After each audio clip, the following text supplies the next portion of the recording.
Welcome back to Great Minds Think Alike. I'm Gabby. And I'm Nick. And today's episode is going to talk about how being process-driven over results-driven is the key to success in really your business, lifestyle, all around. Focusing on the process and not the results you want is the true way to actually get what you want. The biggest mistake that people make is chasing the results rather than the process itself. So let's get into it. Jumping in, we'll start with business. So, obviously we're talking about a lot of different results here, but the main one that we're discussing in this business part is money, profits. Because let's be honest, in a business, the results of money is what a lot of companies are looking for. But if you're so focused on that result, on making that profit and not the process to obtain the goal that you're actually looking for, then you're going to have short-term results. It's not long-term and it's not sustainable. So this applies to any industry. Just being money-focused over people-focused, your consumers can see right through that. Yeah. And realistically, it's going to give you short-term spikes in success, but it's not going to be sustainable long-term. Yeah, so I was going to say to you is, it may work at first. If your goal is only to raise those quarterly profits, right? That's the only goal and that's all your company's focused on. You may see it work right away, right? Because they're going to cut corners to get there. Exactly. They'll cut corners. They'll cut the quality out. We see those potato chip bags, they don't taste as good and there's half the chips that there used to be because they focused on profits. They don't care about giving the customer a good experience. They care about earning more money. And something else of a byproduct of that, unfortunately, is people being underpaid. And if people are underpaid, they're not going to stay. Yeah, if they underpaid, they underperform. Yeah. So, it's true. So what happens is, that company may see some short-term results, but then everybody realizes, oh my God, XYZ potato chips, just a bag of air, and it doesn't even have the same crunch it used to, and eventually those results die out. And there's a star employee that is bringing you all this success, but if the star employee is getting severely underpaid and underappreciated, there goes your success because they're leaving to the next company. Yeah, exactly. Focusing on profits, what it also does, besides just not having long-term, success, it stunts innovation. It stunts culture and growth. Like when you're focusing on a goal and not a result, and by goal I mean the purpose that you're in business for, to help something, to solve this problem, to do that. When you're focused on that goal and the process to reach that goal, and you're not even worried about the result, the profit, then your company can grow. There's more creativity, and that's when the best things on this earth are created. Right? When money isn't the end goal, but the process to achieve something is. So let's talk about how we can become more process oriented. Yeah, so what I think, how to do this is you have to identify what causes the result that you want. Yeah. So if you were seeing some of that short-term success, what exactly were people interested in? And maybe that's looking at different ways to lead generate. In any industry, that's going to look different. Maybe it's ways of keeping client retention. What does that look like? How do I keep my employees happy? Maybe it's better marketing. Maybe it's a commercial you put out or videos. Yeah. Product delivery. Maybe we're doing this quicker. What is working here and what isn't? Exactly. You have to identify why did I get my result, and then you have to hone in on those things and slowly improve one process at a time, right? Mm-hmm. Don't overwhelm yourself. Don't try to fix everything at once, but say, oh, that commercial is great. Let's make more. Oh, we're getting more clients because, like in Amazon, we deliver the next day. Let's focus on correcting our process to deliver next day all the time, and people will buy our products even if it's a little more expensive than the other website. Yeah. And that's why it's so important to track your metrics too, because how can we identify what's working and what's not if we don't even know what's going on with our business? Exactly. It's so important. Some people may think it's a waste of time. It's not. One, to track it, and two, to sit down and discuss it. Like, yeah, you're burning business hours talking about these metrics you've studied, but it's going to help you figure out what part of the process to focus on next, and the results will come. You know, that's all about strategy, and that's the long-term sustainability. Yeah. So good businesses, they have an important goal, and it's not monetary, not about money, right? They have an important goal, and they focus more on how to achieve that goal rather than just focusing on the result of the goal, which is money. The good businesses know what they're working towards, and they know how to get there. A good business strategy is going to be focused on helping people, problem solving, providing value. And if you just focus on the process itself, the results are going to come naturally. Exactly. So, Not just in business. This principle also goes into everything in your personal life, which brings us to our lifestyle segment, where it's the same thing in your personal and daily life. Focus on how to be what you want to be, not just focusing on what you want to be. Focusing on that result. You want to focus on how to get that result. Be the person that does the things that get you the result you want. So think of your highest self. What does that person look like? What is he or she doing every day? And slowly become her. It's irrelevant if, you're at a 9 to 5 and you want to be a full-time content creator. Make the transition of, what? I'm going to have my non-negotiables. I'm going to record 2 videos a day and post that while I'm still working at my 9 to 5. There's going to be a transition period, but you have to work on your way to become that highest self. Yeah, the important part is not to sit there dwelling on who you want to be. It's to sit there dwelling on what is the person that I want to be do every day. And then you do that, and then time passes, and all of a sudden you're the person you want to be. But when you sit there focusing on who you want, I wanted this, I want that, you never actually get there because there's no way. When you say, I want to be, I'll bring fitness into this example.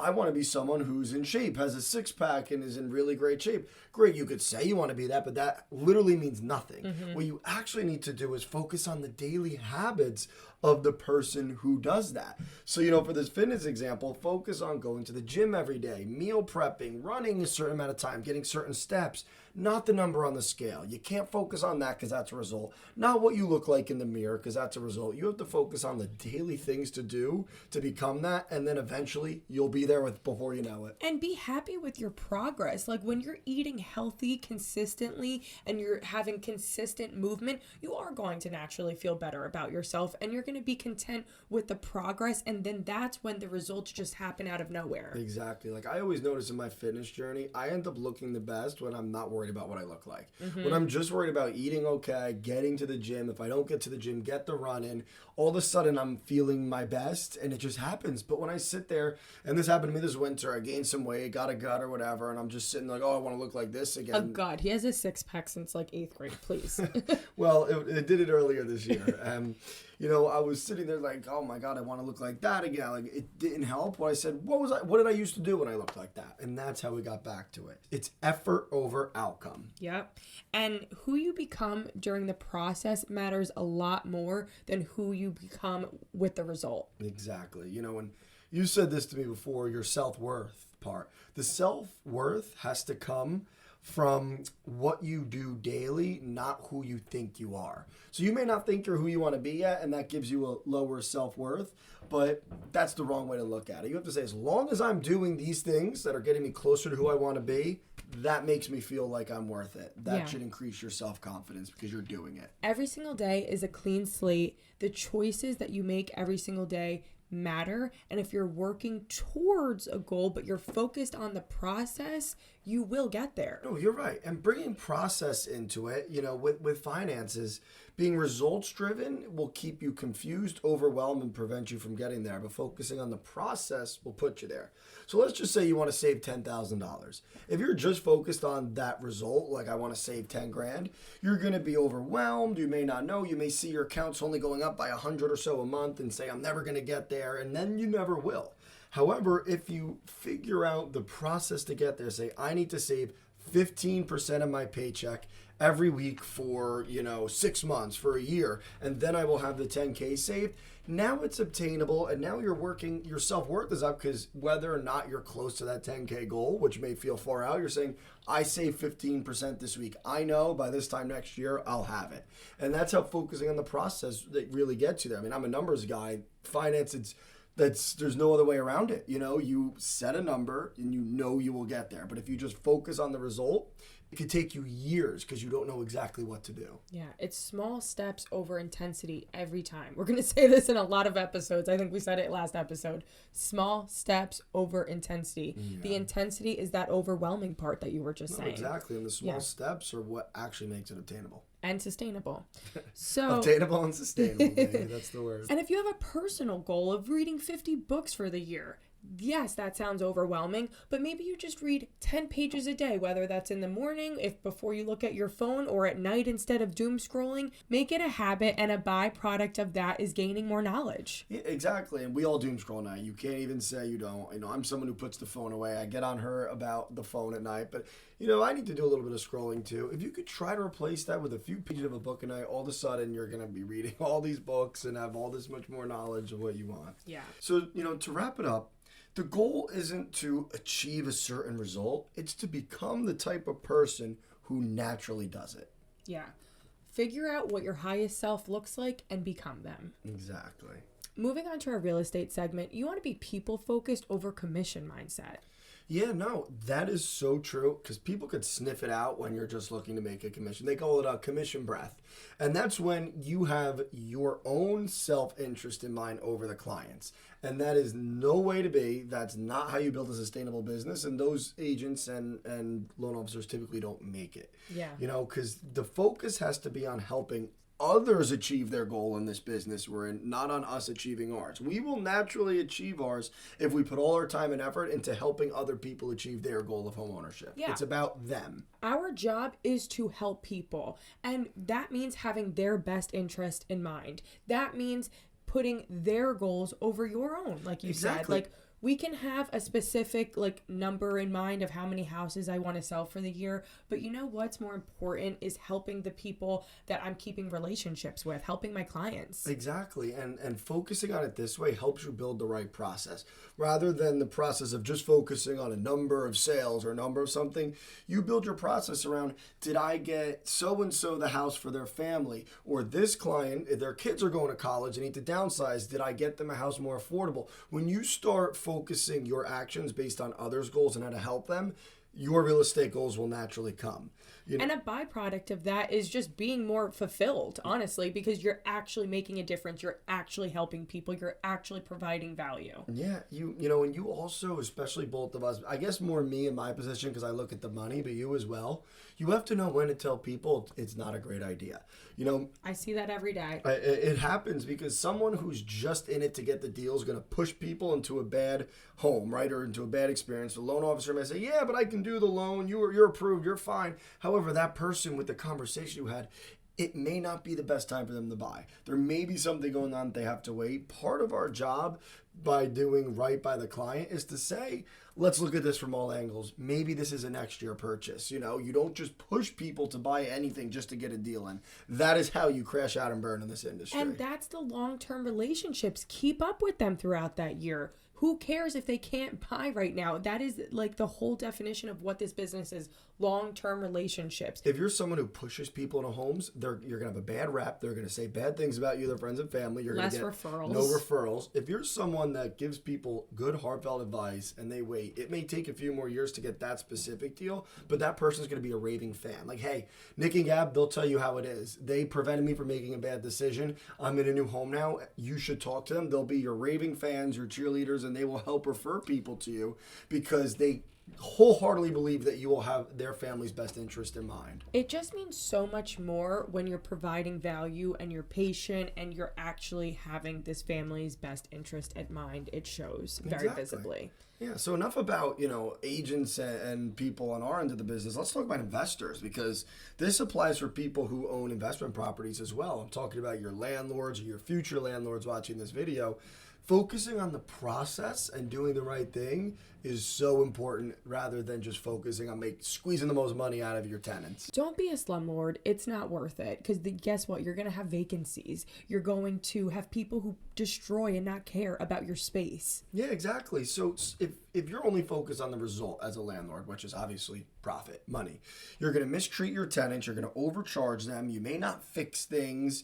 And this, like you said, will lead to lost tenants or even worse, resentful tenants. If your tenant has a good relationship with you and something goes wrong, they're going to try to maintain your property. If you're an asshole and you overcharge them for everything and you neglect them, they're going to neglect your home. And that is going to be 10 times more expensive than any repair charge that you would have had. And on the flip side, you can be an amazing landlord and your tenants are going to want to stay until they're able to buy a home. Yeah, no, less vacancies. Like literally vacancies, months without renters, that costs you the most as a landlord. So Yep. if you're someone where your tenants just want to get out and get a better place, like you're going to have vacancies. If you treat your tenants right, they're going to know it and they're going to want to stay. And you're not going to have to worry about the extra work of finding people, vacant months, flipping, fixing things up. And being a good landlord also means communicating with your tenants too as well, making sure everything's okay, making sure that they're up to date with like the neighborhood rules and regs. Like that's something that is your duty as a landlord. So keep your communication up, and and your tenants will respect you. Yeah, the process that you focus on is the process of maintaining your tenants and your property the correct way, and good will come. When you neglect it and you just try to squeeze every penny out, bad will come. So to wrap this whole episode up, being process driven over results driven is so important and matters most in becoming your highest self. Yeah, if you're just focusing on the result that you want, you're not going to get it. Simple as that. When you're focusing on the process and the little things, the daily things that you have to do to get there, the results will come naturally. And all of a sudden, one day, time will pass and you are the person you want to be. Your business is where you want it to be. Success is a byproduct of the habits and systems that you put into place. And it's so important to stick to these habits when no one else is watching, and more importantly, when the results aren't there yet. So just stay consistent, because the process and who you become during the process is the most important part. Exactly. So we'll see you guys next week. Bye, guys.